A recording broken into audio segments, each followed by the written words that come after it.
Visakha collector office నందు భారత చైతన్య యువజన పార్టీ రాష్ట్రంలో విద్యార్థుల హక్కుల పరిరక్షణ, విద్యా నాణ్యత పెరుగుదల, ప్రైవేట్ ఉపాధ్యాయుల సమస్యలు మరియు అనుమతి లేని ప్రైవేట్ విద్యా సంస్థల నియంత్రణపై తక్షణ చర్యలు తీసుకోవాలని కోరుతూ వినతి పత్రాన్ని అందజేసిన నమ్మి అప్పలరాజు, రాష్ట్ర పిఎస్సి సభ్యుడు.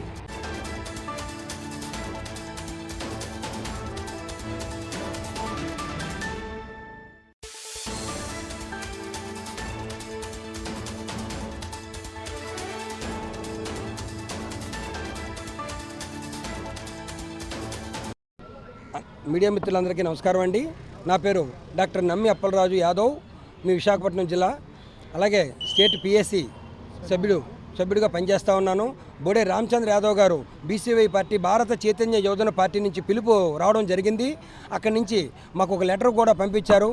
దీని మీద సోమవారం స్పందనలో కలెక్టర్ గారికి ఇమ్మని బీసీవై పార్టీ తరపు నుంచి మేము ఒక డిమాండ్ చేస్తున్నాము.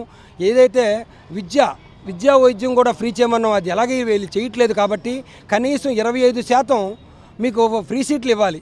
ఫ్రీ సీట్లు ఇస్తూ బుక్లు ఇస్తూ అన్నీ ఇవ్వాలి. ఎందుకంటే ప్రైవేటు అన్ని కూడా అమ్మకానికి గురవుతున్నాయి. 100 కూడా లక్షల రూపాయలు కట్టుకోలేకపోతున్నారు. పేద విద్యార్థులు ఎలా చదువుకుంటారు? ప్రైవేట్ స్కూల్లో వేయాలని ఒక ఆశ అయితే ఉంటుంది తప్ప దీని మీద అమలు పరచట్లేదు. ఖచ్చితంగా జీవో అయితే ఉంది కానీ దీన్ని అమలు పరచట్లేదు. దీన్ని డిమాండ్ చేస్తూ ఈవేళ కలెక్టర్ గారికి లెటర్ కూడా ఇవ్వాల్సి వచ్చింది. బీసీవై పార్టీ భారత చైతన్య యువజన పార్టీ నుంచి దీన్ని అమలుగానికి చెయ్యకపోతే మేము ఖచ్చితంగా దీన్ని పెద్ద ఎత్తున ధర్నా చేస్తామని చెబుతూ మీ నమ్మి అప్పలరాజు, విశాఖపట్నం.